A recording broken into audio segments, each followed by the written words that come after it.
Hi, I'm Stephen and welcome to my channel. Today I want to talk about the two most troublesome parts of the BMW front suspension, and it pretty much applies to all BMW. The first one is this little guy, and that is the linkage for the anti-roll bar or anti-sway bar or stabilizer bar, whatever you might happen to call it. These little joints, you can see, they just get loose. And if you go over lots of small bumps on a rough road, these wear out very quickly. They should almost be a service item, and by that I mean maybe they should be replaced every 12 months when you get your car serviced. That's how bad they are. I go through one every year. I do live in a place where there's some pretty rough roads, lots of bumps and potholes, so if you live where the roads are glassy smooth, maybe they last for a few years, but not for me. The second one is this very strange looking arm. I call it the wibbly wobbly arm, but what it does, it connects the front of the subframe with the hub carrier. The ball joints on these, they last as long as any ball joints on a BMW, so you can get 5 years out of them, 10 years, 2 years if you are really hard on them. It's the other end that's the problem, and they come in two different varieties generally, and they're made of rubber, which is good for keeping the noise and vibration down.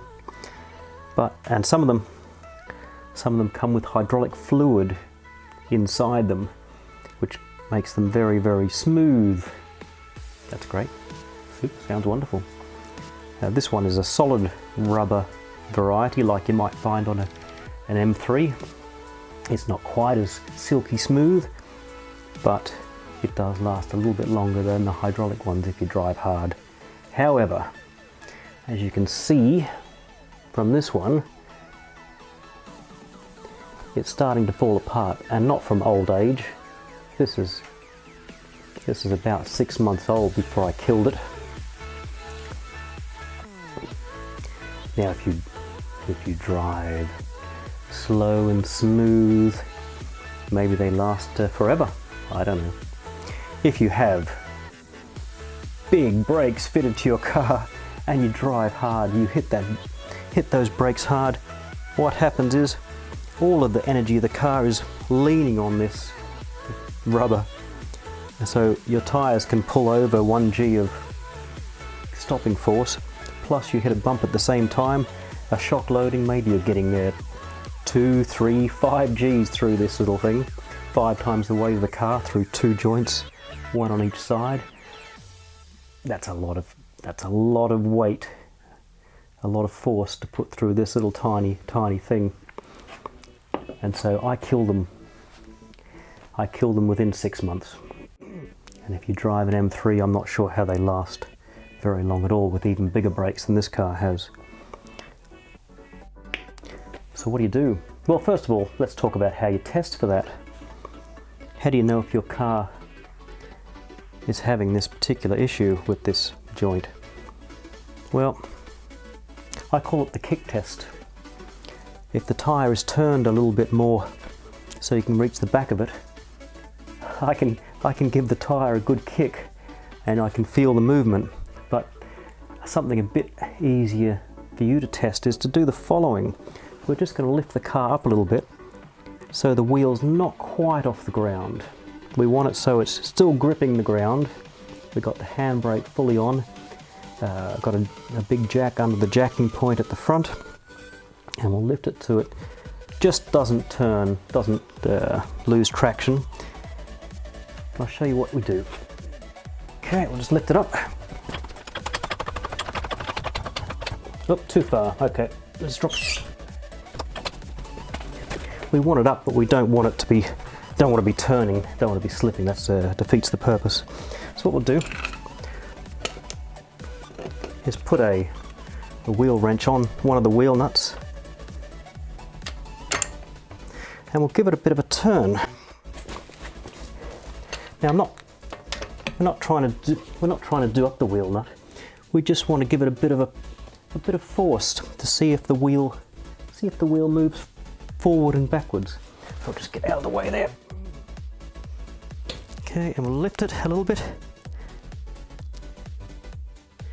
I don't know if you can see that. I'll give you a better camera angle. So we're not doing enough to tighten the wheel nuts, a little bit less than that. Just enough to give it some force.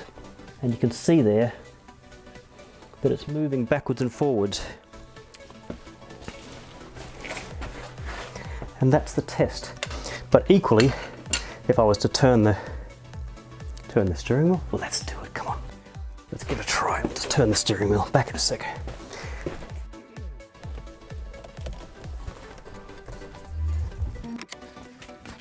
So now that we've got the wheel turned a bit, we can give it a kick. See if you can feel whether the joint is dead or not.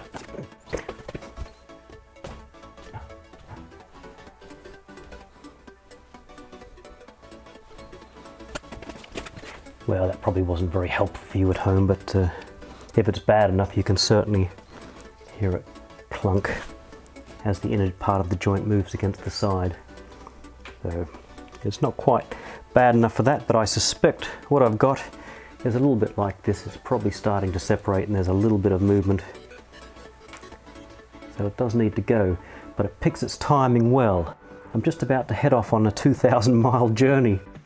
So I really could have done without this particular issue. What I will do, as soon as I get back from my journey, is transfer these little guys over, and they're some polyurethane joints. They don't have the problem with moving around or leaking hydraulic fluid. They allow a little bit of movement, but nowhere near as much, and they certainly last a lot longer with my driving. And I suspect if you have uprated brakes, lowered suspension, harder shock absorbers, you're going to ruin these, ruin the original joints very, very quickly, like I do, especially if you live on rough roads. So that's one way around it, polyurethane.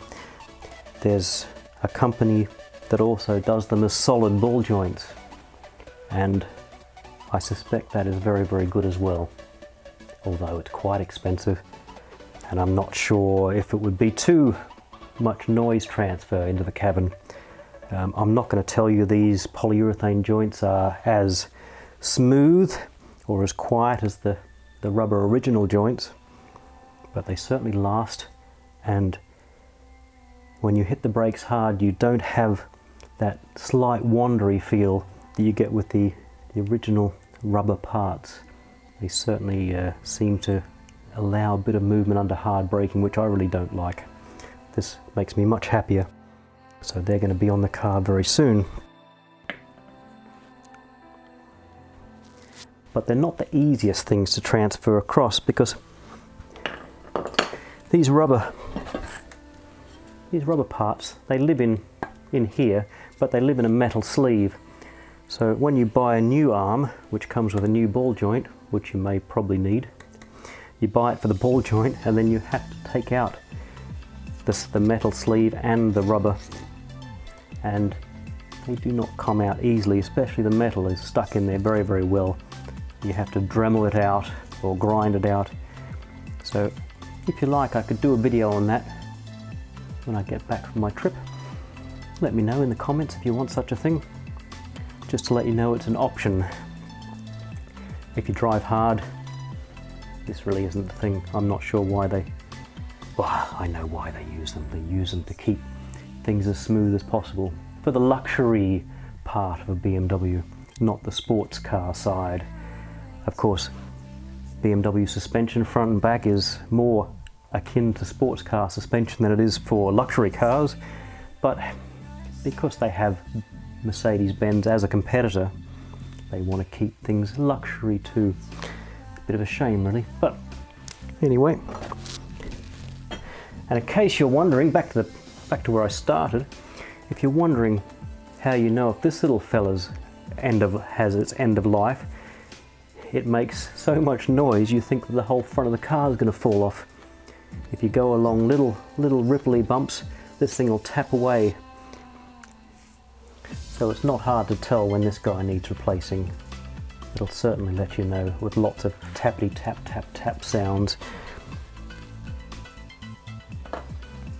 That's pretty much it for my two of the weakest components in the BMW front suspension. In case you're wondering, who makes these BMW parts for the front suspension? In case you want to get the best possible aftermarket parts. Let's see if there's a little clue on there. Can you see that? Right in the center there. There we go. BMW part, made in Germany by TRW. So whenever I can, I always buy TRW parts because, well, they make the original, so it's OEM quality 100%.